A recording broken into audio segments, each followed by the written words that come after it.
السلام عليكم ورحمة الله وبركاته.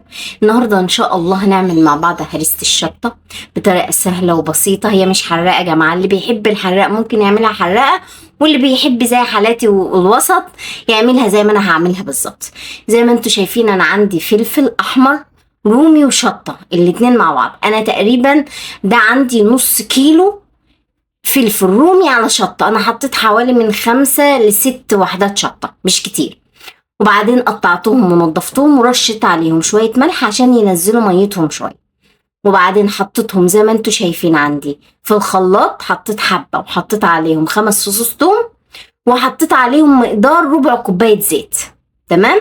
اول لما يتضربوا عندي في الخلاط وتلاقيهم ان هم اتضربوا بقى كويسين، نقوم حاطين بقية الكمية. ما تحطهمش مرة واحدة علشان خاطر ما الخلاط مش هيمشي معاكي، فواحدة واحدة.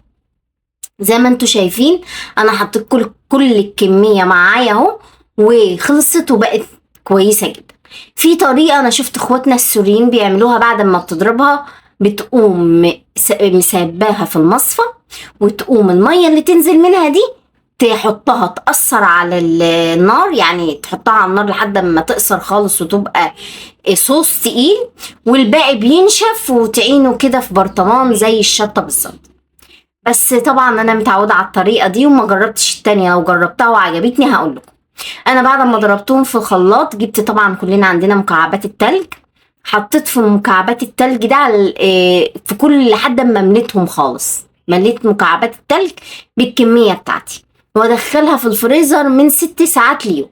انا حطيتها يوم وسبتها، وتاني يوم الصبح جبتها. زي ما انتوا شايفين انا بحرك المكعب معايا بلاستيك مرن، بحركه بكل بساطة وبنزله. زي ما انتوا شايفين نزل كلهم بكل سهولة وبكل بساطة.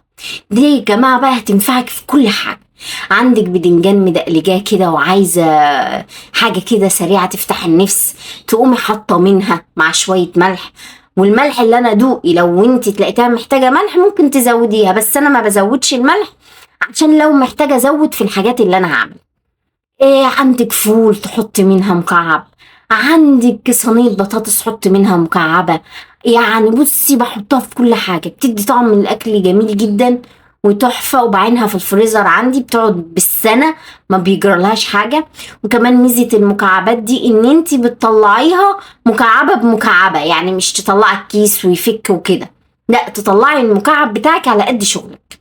اتمنى الوصفة تعجبكم واتمنى تجربوها. ما تنسوش تعملوا لايك وشير للقناة، ولو في اي حاجة تانية محتاجين ان انا اعملها قولولي. والسلام عليكم ورحمة الله وبركاته.